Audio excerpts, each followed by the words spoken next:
Assalamualaikum warahmatullahi wabarakatuh. Hari ini saya akan membacakan cerita rakyat dari Sulawesi Selatan dengan judul Putri Tadampali. Dikisahkan Putri Tadampali merupakan seorang putri dari kerajaan Luwu. Ia merupakan putri dari Datu Luwu yang bernama Bagusatana Datu Mangge, seorang raja yang terkenal adil, bijaksana, dan adil, sehingga rakyat dari kerajaan Luwu makmur dan sentosa. Putri Tadampali memiliki wajah yang rupawan.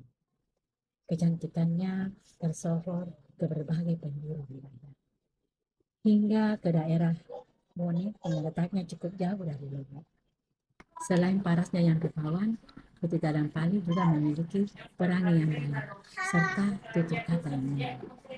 Suatu hari, Raja Bone berniat untuk menikahkan putranya dengan Putri Tadampali. Dia lalu mengutus pengawalnya ke kerajaan Luwu untuk melamar sang putri. Sesampainya di kerajaan Luwu, pengawal yang diutus oleh Raja Bone pun mengutarakan maksud kedatangannya. Mendengar hal tersebut, Datuk Luwu pun terdiam.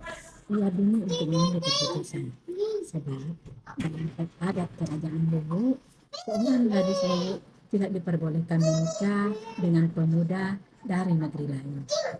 Akan tetapi, jika lamaran ini ditolak, Raja Luwu khawatir akan terjadi peperangan yang mengakibatkan rakyatnya menderita. Beberapa saat kemudian, Raja Luwu pun terdiam dan terus berpikir. Datuk Luwu masih kebingungan untuk memberikan jawaban. Namun, akhirnya Datuk Luwu memutuskan untuk menerima lamaran tersebut. Tak lama usai Datuk Luwu memutuskan menerima lamaran tersebut, nasib malang justru menimpa sang putri. Tadampali menderita sakit kulit yang aneh. Tubuhnya mengeluarkan cairan kental yang menjijikkan dan berbau tidak sedap. Seluruh tabib istana telah dikerahkan untuk mengobati penyakit sang putri. Namun, semuanya tidak mampu mengobati penyakit aneh yang diderita Putri Tadampali. Bahkan, para tabib itu menyampaikan bahwa penyakit yang diderita sang putri adalah penyakit menular. Setelah berpikir dan menimbang, Datuk Luwu mengambil keputusan untuk mengasingkan sang putri agar raja tidak terkena penyakit menular. Meskipun Putri Tadampali tersebut, dia tetap patuh pada keputusan sang raja dari kerajaan. Dengan berat hati, Datuk Luwu terpaksa harus berpisah dengan sang putri yang sangat disayangnya. Sebelum berangkat, Datuk Luwu memberikan sebuah keris kepada sang putri sebagai tanda bahwa dia tidak pernah melupakan Putri Tadampali. Berangkatlah Putri Tadampali bersama beberapa orang pengawalnya. Mereka pergi ke satu daerah yang jauh dari kerajaan Luwu dengan menggunakan perahu. Setelah berbulan-bulan mereka berlayar tanpa arah dan tujuan, mereka kemudian menemukan daratan. Seorang pengawal menemukan buah wajo saat menginjakkan kakinya di tempat itu. Sehingga Putri Tadampali memutuskan menamai daerah itu sebagai Wajo. Tempat itu relatif subur dan sejuk, sehingga Putri Tadampali memutuskan untuk menetap di wilayah itu bersama para pengawalnya. Di tempat itu, mereka berusaha dan bekerja keras untuk membangun pemukiman sebagai tempat tinggal mereka. Suatu waktu, Putri Tadampali duduk di tepi danau. Ia dihampiri oleh seekor kerbau putih dan menjilati kulit sang putri dengan lembut. Mulanya, Putri Tadampali ingin mengusirnya.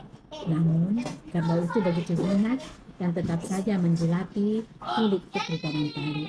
Sehingga Putri Tadampali mendiamkan perlakuan dari kerbau putri tersebut. Setelah kerbau itu menjilati Putri Tadampali, hal tidak terduga justru terjadi. Bekas jeratan kedua putri itu ternyata menjadi obat dan penyembuh dari penyakit kulit yang dialami oleh sang putri. Akhirnya, kulit sang putri lembut, putih dan bersih serta halus. Sang putri pun bersyukur kepada Tuhan karena penyakitnya telah sembuh. Sebagai bentuk penghargaan kepada Kerbau Putih itu, Putih Tadampali memerintahkan pengawalnya agar tidak menyembelih apalagi memakan kerbau putih karena telah berjasa dalam menyembuhkan penyakit kulit yang diderita oleh sang Putih Tadampali. Suatu ketika, putra mahkota Bone pergi berburu bersama Panglima Kerajaan Bone serta beberapa pengawalnya. Tidak sengaja, sang pangeran berburu terlalu jauh sehingga terpisah dari rombongan. Hingga malam tiba, dia pun belum menemukan para pengawalnya yang membuatnya semakin gelisah dan tidak dapat memejamkan mata. Dari kejauhan, putra mahkota melihat seberkas sinar. Ia pun memberanikan diri untuk mendekati sumber cahaya itu.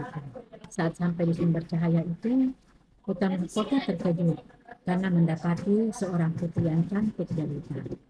Mereka lalu berkenalan dan menjadi saling akrab satu sama lain. Sekembalinya ke negeri asalnya, putra mahkota jadi tampak sering termenung. Ingatannya terus tertuju pada Putih Tadampali yang ditemuinya malam itu. Panglima Kerajaan Bone melihat gelagat sang putra mahkota itu pun menceritakannya kepada Raja Bone. Dia kemudian mengusulkan agar Raja Bone melamar Putih Tadampali yang kemudian disetujui oleh Raja. Raja Bone lalu mengirimkan utusan ke daerah Wajo untuk meminang Putih Tadampali. Setelah para utusan itu sampai dan menyampaikan keinginan sang raja, Putih Tadampali menyerahkan sebilah keris yang dulu diberikan oleh ayah dari Putih Tadampali.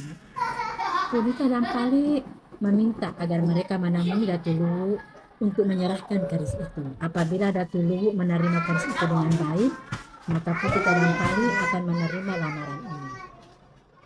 Putra mahkota Bone lalu berangkat seorang diri menemui Datu Luwu dan menceritakan semua kejadian yang telah terjadi dan menyampaikan niatnya untuk mempersunting sang putri. Setelah itu, putra mahkota menyerahkan keris pusaka yang dititipkan oleh Putih Tadampali kepada Datu Luwu. Tidak lama setelah itu, Datu Luwu dan permaisurinya langsung bergegas menjemput sang putri, lalu menikahkannya dengan putra mahkota Bone. Pernikahan keduanya berlangsung di Wajo. Beberapa tahun usai pernikahan tersebut, putra mahkota Bone diangkat menjadi raja kerajaan Bone dan didampingi oleh permaisuri Putih Tadampali. Keduanya hidup bahagia. Demikian, wassalamualaikum warahmatullahi wabarakatuh.